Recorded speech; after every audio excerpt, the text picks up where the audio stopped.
Hideo Kojima. Étant l'un des concepteurs les plus compétents, talentueux et passionnés dans son domaine, il est reconnu par tous comme étant l'un des monuments dans l'histoire du jeu vidéo. Après qu'il ait dû quitter les studios Konami suite à près de 30 ans de bons et loyaux services, nombre de personnes se sont demandé ce qu'il allait advenir de Hideo Kojima. Mais quelque temps après, il finit par revenir à l'E3 2016, lors de la conférence PlayStation.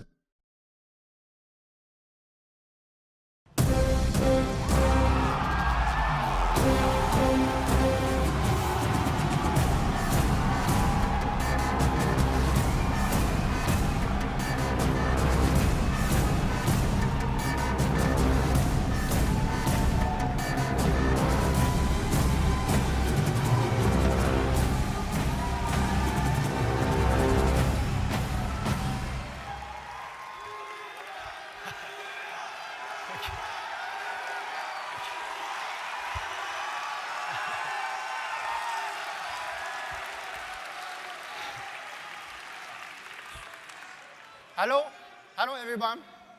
I'm back.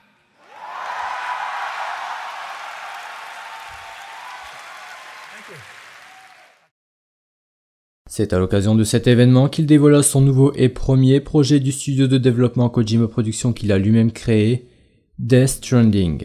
Ce jeu qui suscite autant de questions que de spéculations. Son univers décalé et le monde qui le représente ont poussé le public dans une incompréhension totale. Sur les mots de William Blake, les premières images nous dévoilent des pas se dessiner sur une plage à l'atmosphère chaotique en direction d'un personnage au trait de Norman Reedus, connu notamment pour ce rôle de Daryl dans la série The Walking Dead. Ce dernier émerge nu aux côtés d'un nourrisson dont il est relié par un cordon ombilical et se hâte de le presser contre sa poitrine, comme pour signifier le soulagement d'avoir retrouvé l'enfant qu'il ne pensait plus jamais revoir. Mais ce sentiment transitoire laissera place à l'incompréhension de l'acteur comme du spectateur suite à la disparition soudaine du nouveau-né déposant derrière lui une substance noire sur les mains à moitié menottées du père, semblable à celle apparaissant sur le sol. C'est alors que l'on aperçoit d'autres de ces formes sur les jambes du protagoniste disparaissant précipitamment, marquant davantage son corps et se dirigeant vers une mer mourante où gisent sur son rivage les dépouilles de créatures marines. Notre héros se lève alors montrant une large cicatrice en forme de croix qui le démunit de nombril et ressent comme une présence non loin de lui. C'est à ce moment que le trailer nous abandonne sur le plan de 5 silhouettes célestes dominant les lieux et s'effaçant sur le scepticisme des fans qui n'auront que pour mots bizarres et déroutants.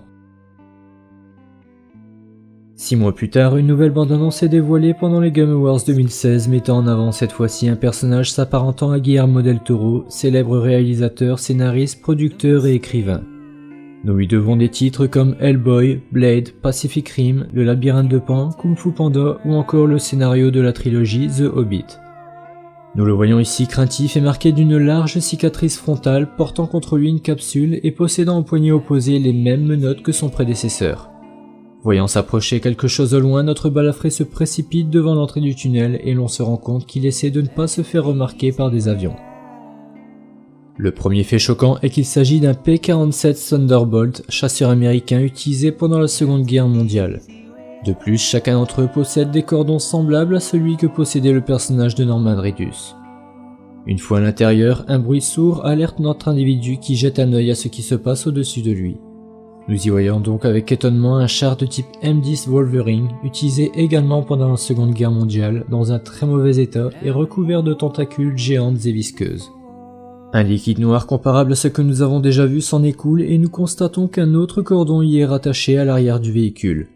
À son cortège, une unité de soldats squelettiques armés au M1 Garand et portant l'uniforme militaire américain de la même époque. Cette scène tout à fait déstabilisante au vu de l'environnement ainsi que de l'aspect futuriste des menottes et de la capsule nous pousse à croire à un possible retour vers le passé, à un phénomène mutagène ramenant les morts à la vie ou à un décalage de l'espace et du temps. Après leur passage, notre ami dérangé par une odeur remarque que le liquide sombre avance grandement, atteignant ses chevilles en quelques secondes et s'empresse de se brancher au module qu'il porte.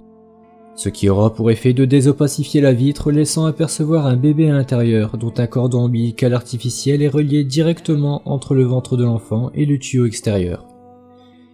Après cette séquence, la caméra se penche en direction d'une poupée tirée par un autre cordon. Ce détail n'est pas anodin puisqu'au même titre que les menottes et le collier que porte Norman Reedus dans le premier trailer, ces 3 éléments sont présents dans le jeu Horizon Zero Dawn.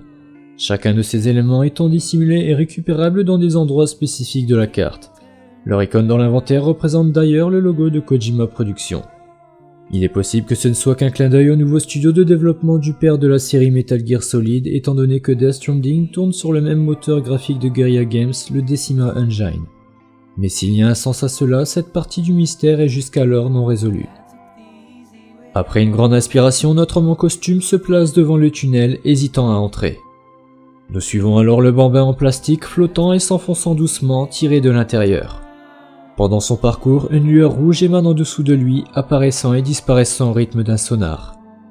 Dans les profondeurs de ce couloir souterrain, d'autres silhouettes écarlates sortent de l'ombre pour se manifester à la clarté d'un jour permise par un puits de lumière, et constatons 4 autres soldats de carcasse escortant un homme relié à eux et dont l'équipement se voit beaucoup plus moderne.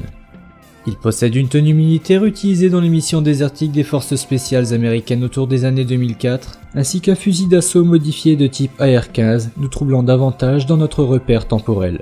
Au moment où notre homme contemporain lève ses lunettes de vision nocturne, son ensemble tétier disparaît comme l'embrasement d'une simple feuille de papier, nous dévoilant le visage de l'acteur Mads Mikkelsen, connu pour avoir joué dans des films tels que Pusher, Casino Royale, Doctor Strange, La Chasse ou encore la série Hannibal. Ce dernier fait un signe de silence avant de donner l'ordre d'avancer.